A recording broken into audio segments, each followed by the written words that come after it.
nó trẻ bé tình bé lâu cho của tình bé lâu đâu có tháo bé ta tao chú mò thì mò tao ít khó lời nó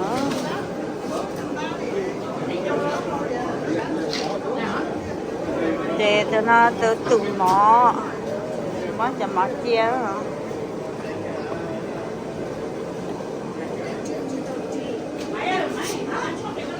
để coi lên nào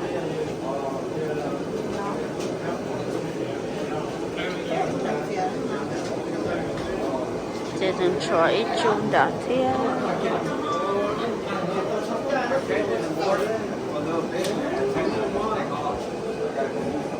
thì giờ sẽ lên làm cái có ở trong búa tìm bê lẩu rồi cũng được thâu đã thâu lưỡi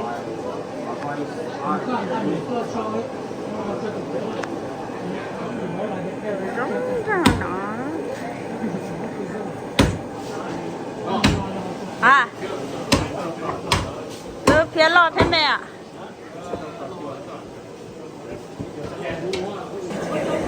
dạ nói ra chưa mỏ cờ đó để cho nó để ta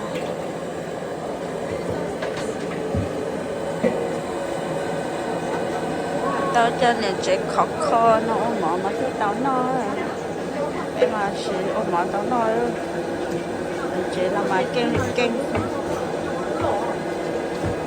bây giờ là lâu đó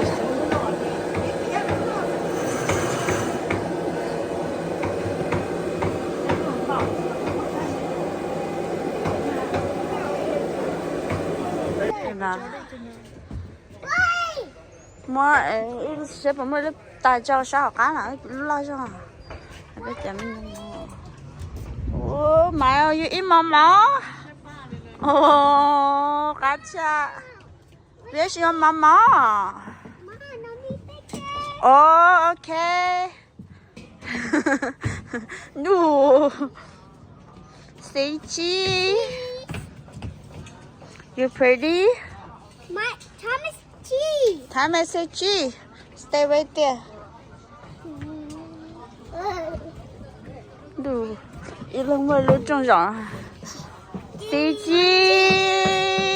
Oh my god, it's so cute. CG. Okay.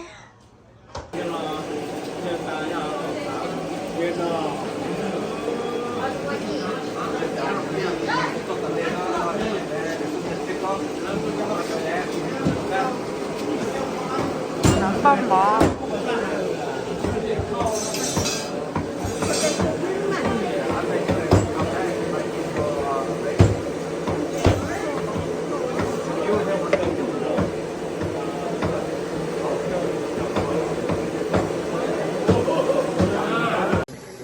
ba nhà nó là luộc hấp tía chẳng nhà nó bằng quạt tía nên tôi nó chơi mà chẳng nhà nó vậy chỉ sao liền tôi nó vậy chứ không bán nhà nó nữa nhà nó là ôm mỏ là kinh ôi giáo là kinh luộc hấp tía là kinh hai lù là kinh trên nữa là kinh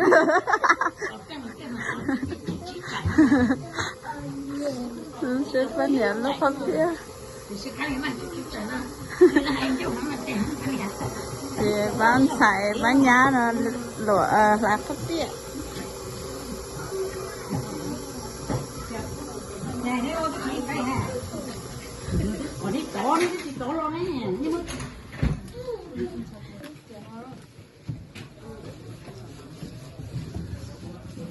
Jangan jangan masih padat lah.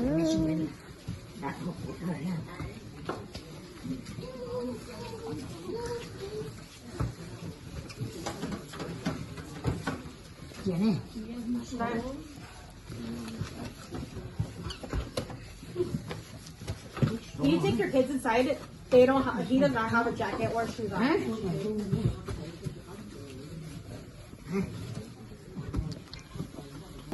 chị nó thì lên nó nào chị hụt ly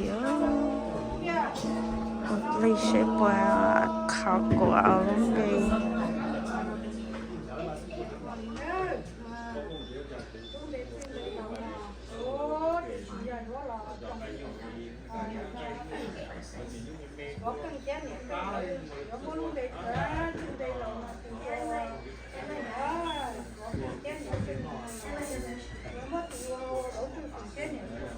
giờ luôn về xin về lầu đó giờ lầu cả người đi xe bù đi chị ơi nó chỉ là trẻ trước chỉ về chỉ cứ trẻ đi trẻ mình tu mình phải chỉ cho trước thằng về xin về lầu cho chị đấy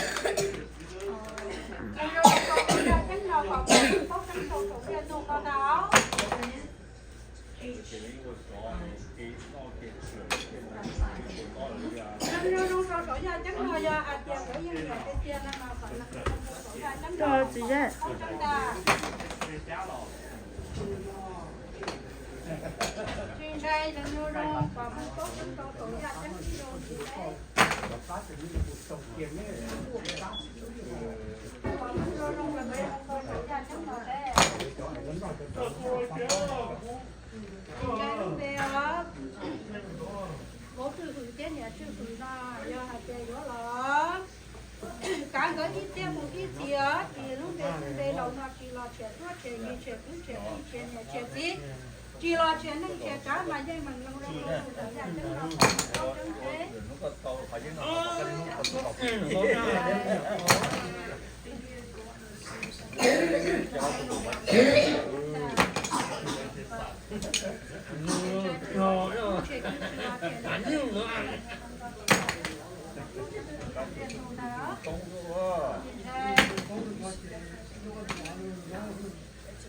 thì lúc về xin về lầu nó thì chỉ nhà thì lúc về xin về lầu nó mua bố trừ hết giờ chỉ lo chuyện nhà chuyện gì chỉ lo chuyện cứ chuyện gì ở lầu đánh lầu cũng nó có mình có chút rồi nhà đánh nó thế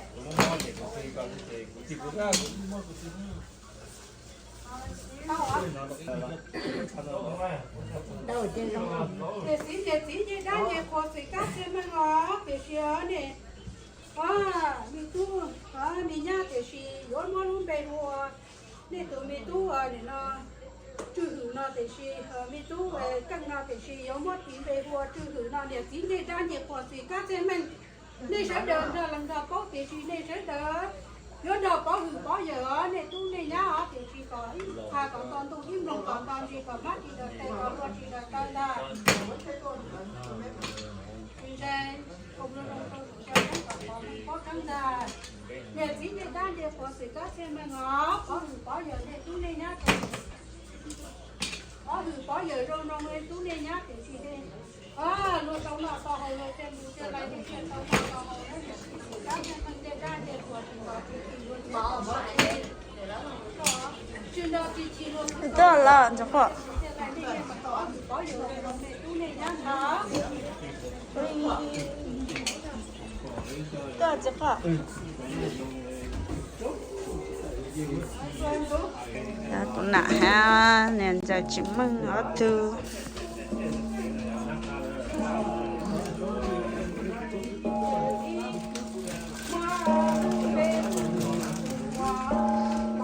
mà cho cái tinh năng trà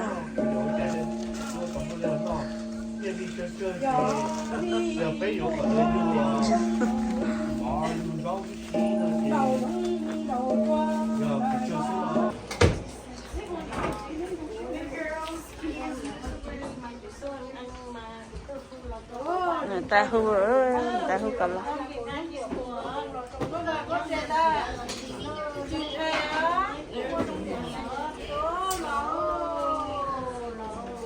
lỗ nè chứ hử hết chứ hử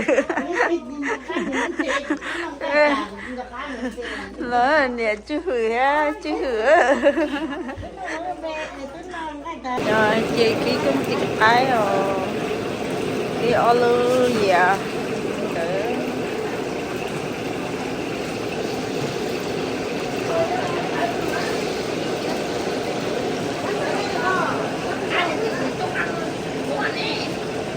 giờ cho con tiền tay nhiều mà chị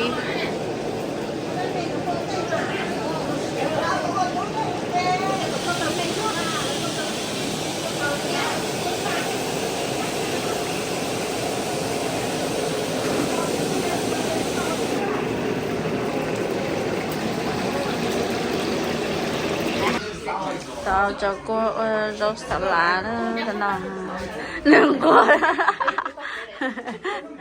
anh ta nói từng qua chấp lời nhá nó chị nó con đi lại nó theo ô của chị mất lại kia hả tí ở cho số hơi kia mất lại kia để cho rau nhà mất đâu này con nhẹ lại cây đó salad nhà ai phải có nó giờ khán nó nè đó là tí giờ lớn nó xem nó thế nó chỉ nó cho nó có nên giờ vô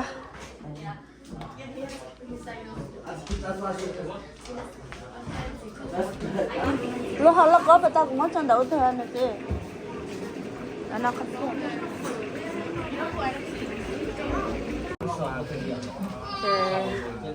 nó sợ nó rồi khi tên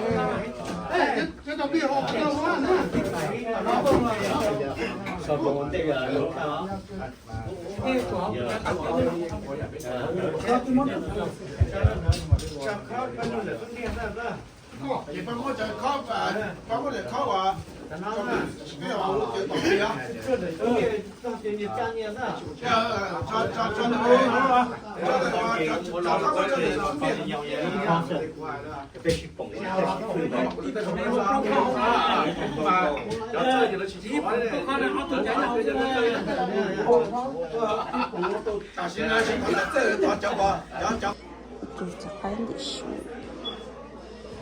哇，边这把车在当的修的，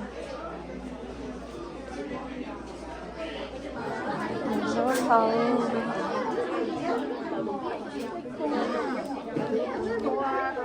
啊，过往哎。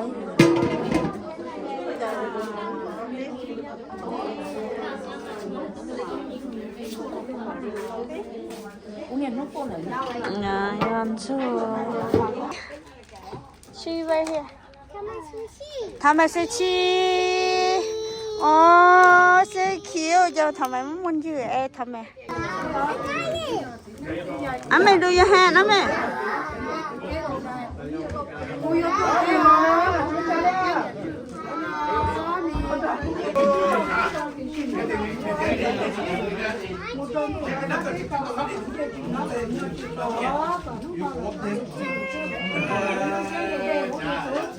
Còn lúc nào nhà hay thì có chỉ là lúc đó chết và nhiều mấy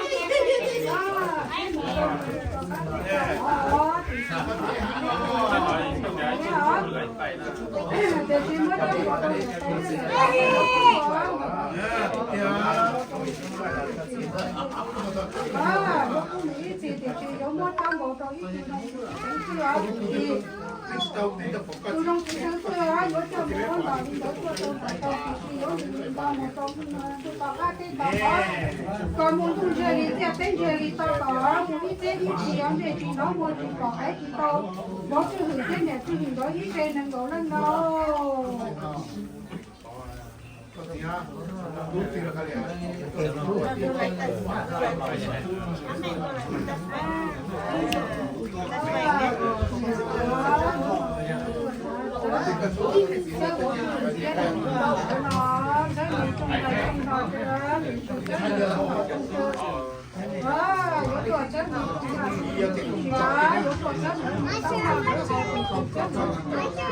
đông nhà canh để có sự chỉ lúc đó đông đây lâu là chỉ lúc đó Nope, don't come over here. Go by daddy. Get up, get up, get up.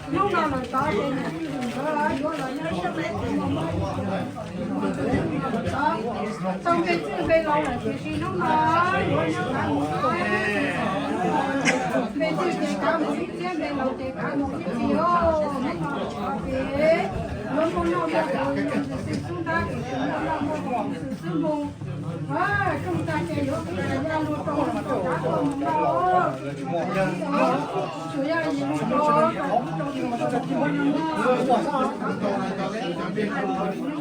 nông nào thế để có thể yếu là sao mà cùng cho nào mà thế có chữ thế này chữ nói thế con nào cũng đó Excuse me nè. thì chỉ tôi chỉ là cũng ra tôi chỉ là cũng chờ nông nào có thể yếu nó làm trong cái phim trong khoảng thời gian yếu nó là sẽ đi nhau cái có chúng ta thế yếu cái đó thì nó có thể đi ra đi cho khi nó mà cái khả năng gì tao nói cái này còn gì tao thấy còn nhớ chuyện lên một chiều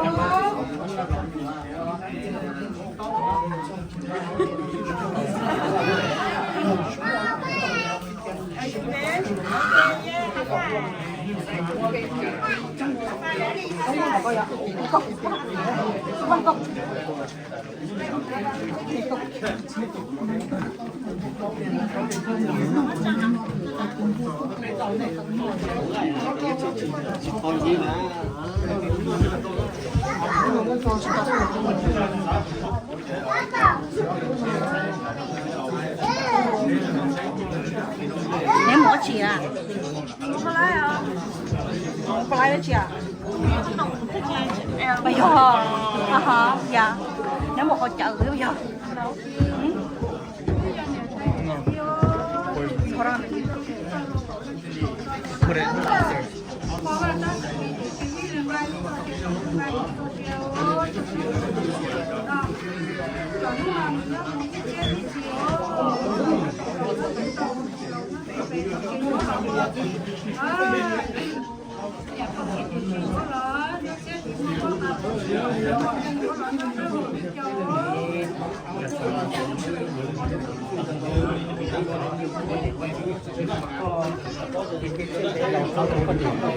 Thầy thở em, ở cái chỗ thầy không? Khi tay ít ra thì mất tổ không? Hai cái ít ra.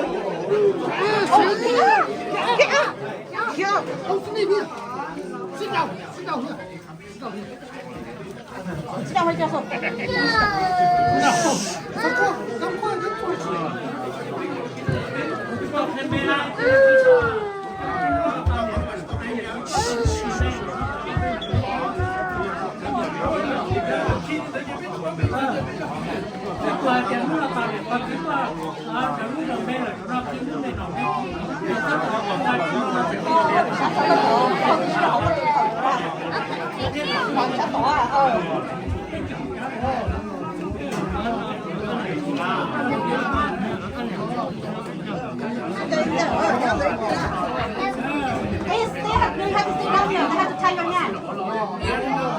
They have to tie some more. Sit down here. Oh, okay, let me wait. Go. Chalk come over there.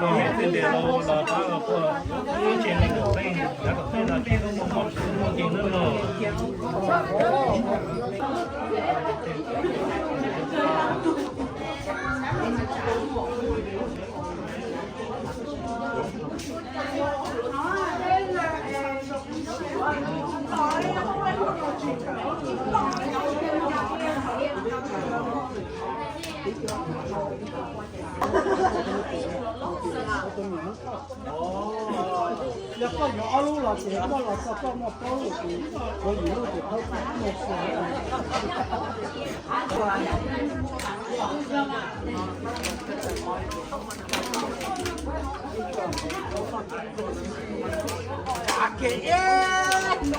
Yeah, hello. Chợ cho của lúc bé bên nhà trước đó nhà nhà chỗ họ mình lúc lúc bé là cho cá tết tiền để xong rồi nè ông nuôi trong gió nó nhát chút gì á rồi dọc có nè hồi dọc ai cũng rồi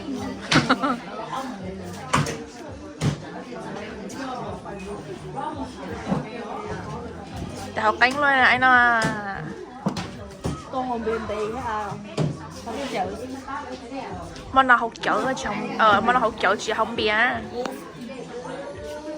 cho là tất cả mà không biết được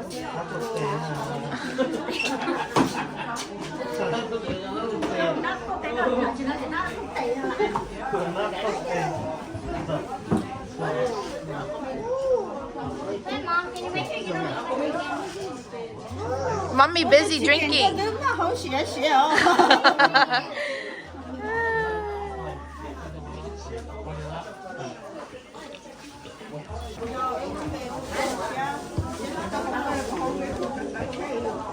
chừng nói cái này để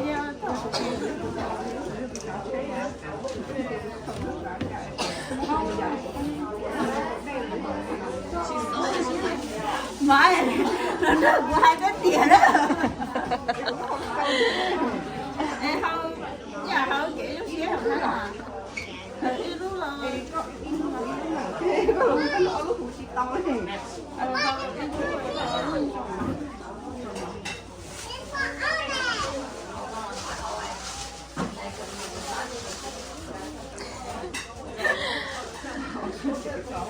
Today is her day. buổi chiều là tao là lo luyện về nó tính đến hồi theo Đây xin đi trong xe chào muốn nói nè. ở chờ cái tôi phục đó là Phụ lu, mày lu, nhà chú phụ lu, nhà anh chính lu, nhà sĩ lu, cá lia lu, bắt chú lu. bắt chữ lưỡi hả Nói đi, bắt chú lu cho nó.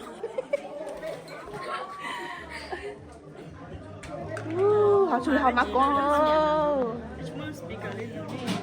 Muốn nhờ lỡ lúc lỡ xong rồi, lúc nhỏ cá đỏ ra. Nấu luôn đỡ luôn đi. Cái tôi muốn nhẹ hầu rồi. Tôi muốn nhẹ hầu rồi. Chấm xe con nào đó này say ra.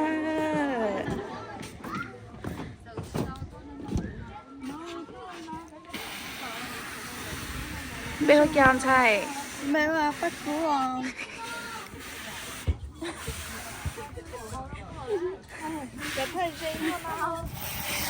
Bây giờ chọn sai.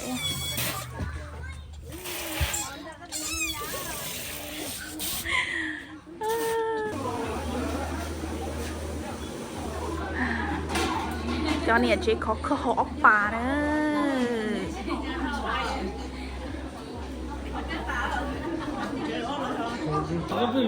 Chị lúc ta tả liền, bây giờ hắn ta thấy nó gì chứ mà anh chị nó mà nó. Okay, I fell already. All right, you get back.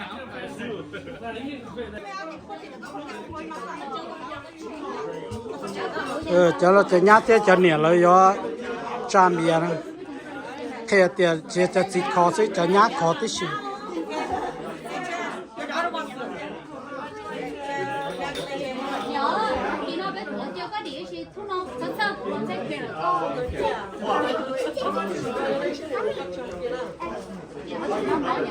cho nó là chỉ hành cha cho chính năng này lấy sau khi tiền lấy cũng chỉ ra đi thế cho một tiền chỉ khó nè mà chỉ hành cha cho chỉ thế nào nè ok